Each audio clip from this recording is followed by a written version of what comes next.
who do know me, this is not because of last night, but this started early in the week. Anyway, I hope you can hear me.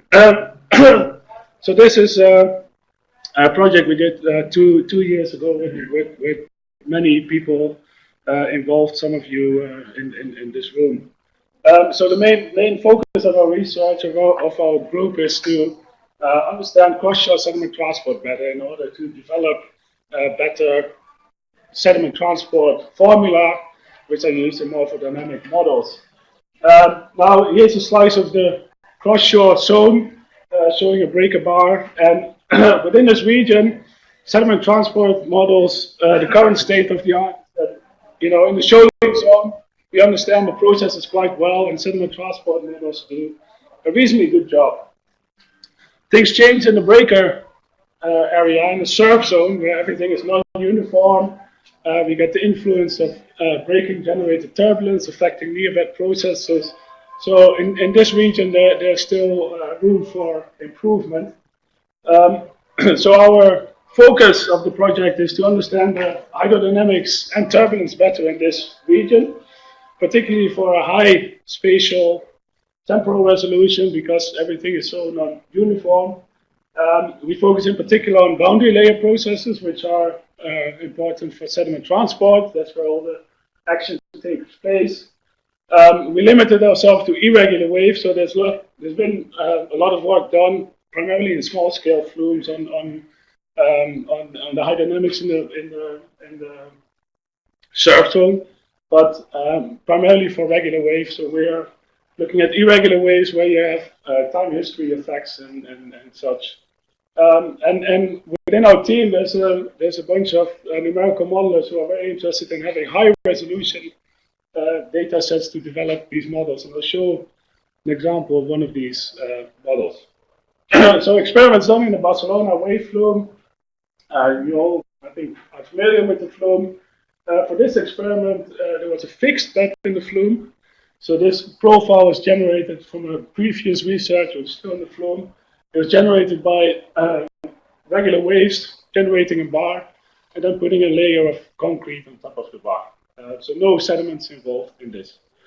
The roughness was added to the flume. Well, Ivan added the roughness to the flume. I think it's still a bit high from the fumes. So this is to create a uniform roughness over this profile and to increase the boundary layer roughness to the rough turbulent regime, which you find in the real sea as well, rather than having a smoothish bed. And the wave condition I'm going to show was a bichromatic wave with a group period of about 30 seconds, short wave period of close to 4 seconds, and a wave height at the pedal of about 0.7 meters. Yeah?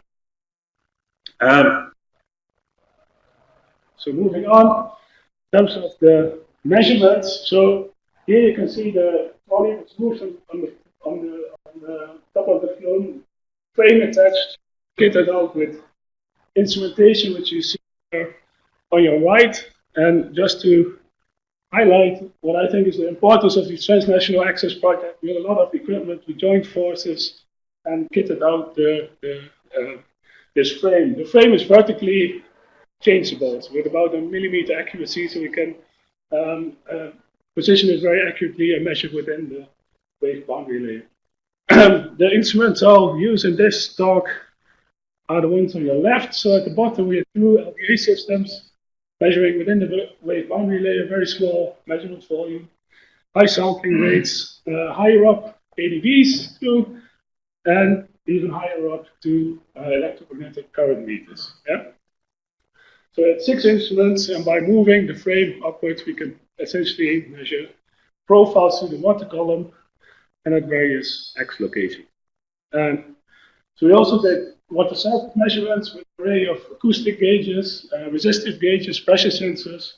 In total, about 90 positions along the flume. Different instrumentation because at various, in the breaking region, some work better than others. So we use different techniques here. In terms of the velocity measurement, we had 22 cross-shore locations and various positions, typically with about 10 centimeter variation. And here you see one location in red. That's where we get very detailed boundary layer measurements using the LDA in about 20 positions within, I think about 10 centimeters close to the bed. Yeah, didn't have time to do this at multiple positions. So here are an example of velocity measured by this bichromatic wave. This is on top of the bar, so you get quite high velocities, about 2 meters per second, crest velocity, and 1 meter per second in the trough.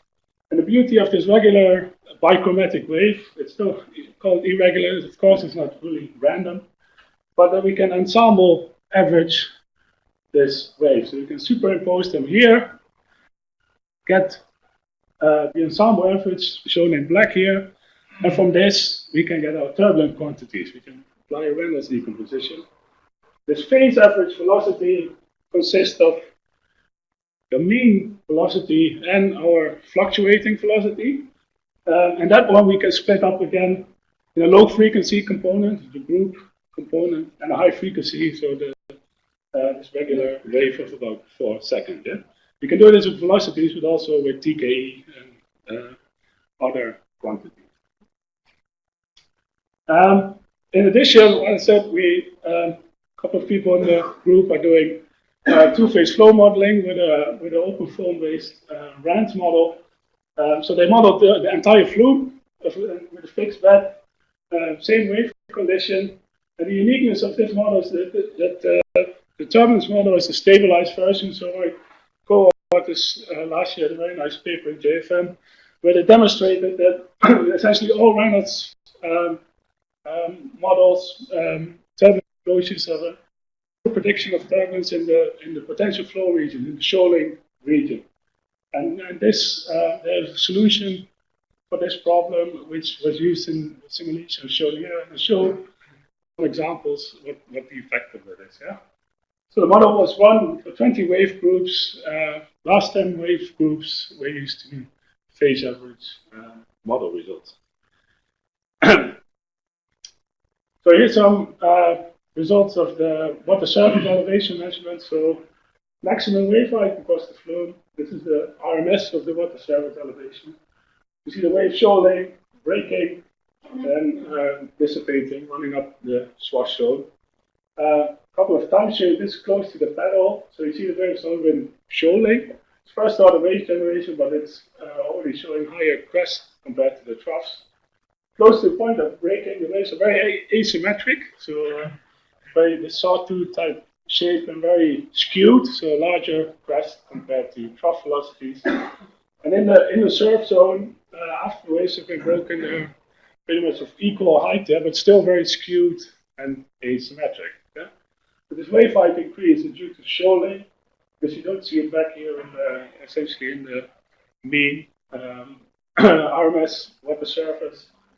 And this line here is a low frequency component, which is also shoaling and loses energy when the short waves are breaking. It's all stuff we know. It's a bit of reflection going on, but not nearly as bad what Ivan showed yesterday.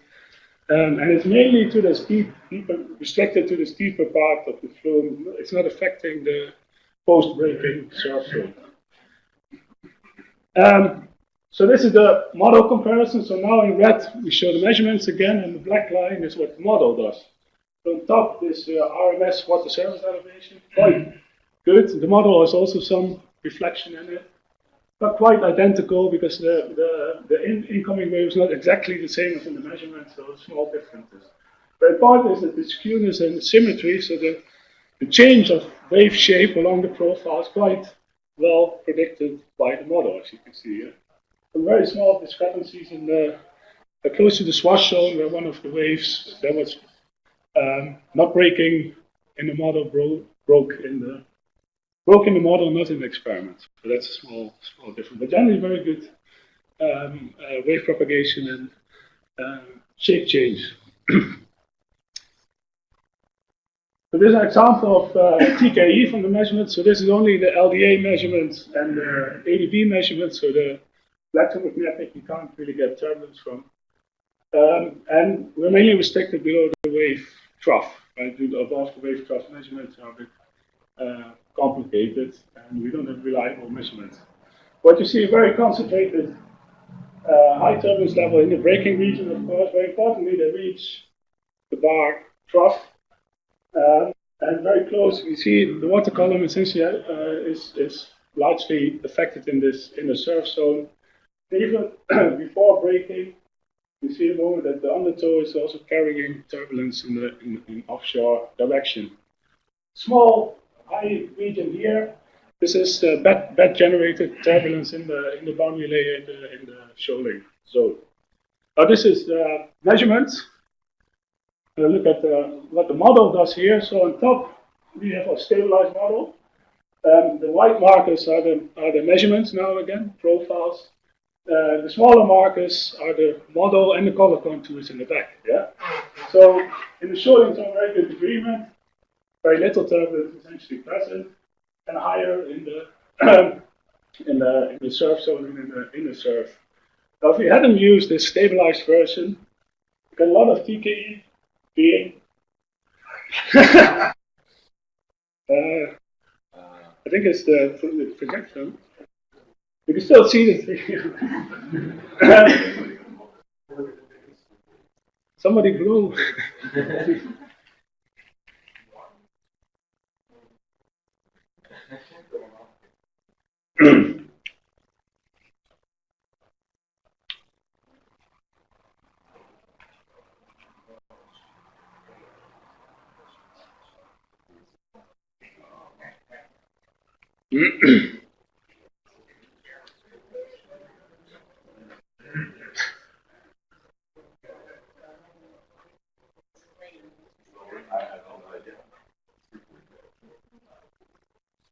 The only thing we miss is a fire alarm test. Huh?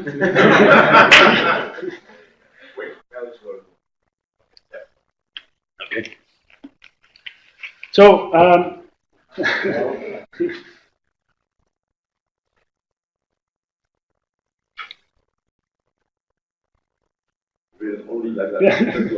blow.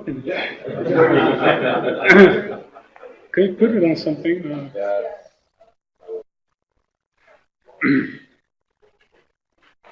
Is the fan on the underneath?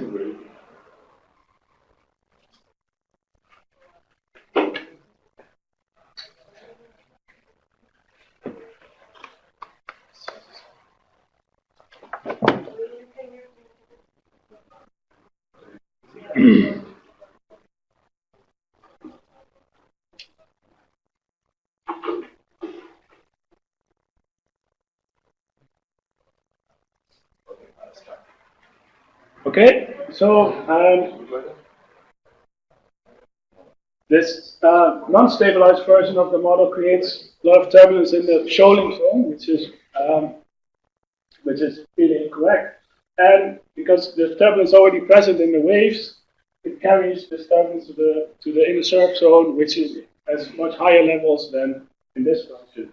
You see, the model not quite accurate in the inner surface zone either, but at least it's a lot better than this non-stabilized version. And this is inherent in all of the turbulence closures, but not in the top one. Okay, so the effect of the prediction, the TKE, you can see in the undertow. So on top here, this is the experimental results for the mean horizontal velocity of the undertow. So with strong current in this braking region, high velocity is 0.3 meters per second, and it essentially navigates upwards to all offshore direction, with offshore above trough level, right? These are all the measurements that you can see the shape of the undertow profile large near the bed.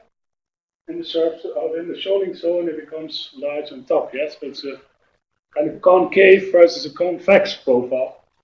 Bottom is the model now.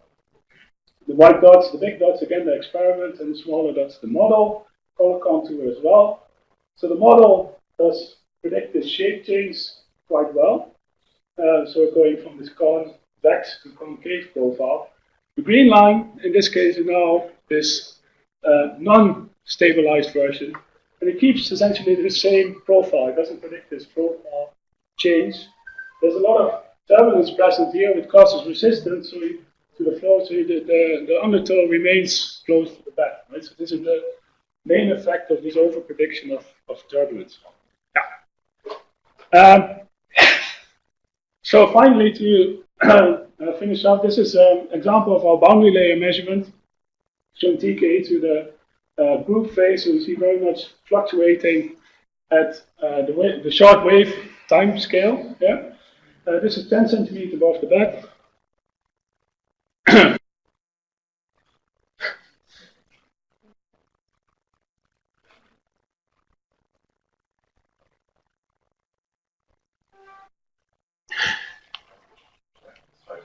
Okay, we'll finish it off quickly. So this is, we're familiar with this. This is also what we show in flow tunnels, so short wave variations in the TKE. At the other locations, we did do a measurement about 2.5 centimeters, so this level above the bed. We did that at all positions, and then comparing this shoaling zone, we see this effect again. Peaks emerged a bit. In the inner surf zone, we see much variation at group scale. This is because the braking turbulence effects enters the boundary layer, but not for all waves at the same rate. And you see there is essentially a lag between what was the biggest wave in the group and what is the largest TKE arriving near the bed. This lag here is about two wave cycles, short wave cycles.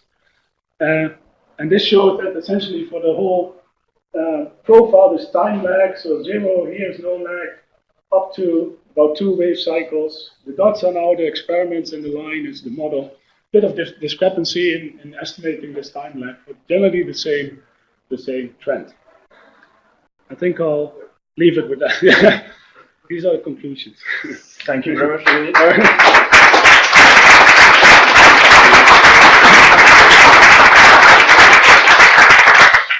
If there is one very short question, you can ask it, and then I don't know if I speak to you. We can do the switch. So, we expect it you cannot see before because everything will be scratched. Yeah. Okay. Yeah. So if there is one question.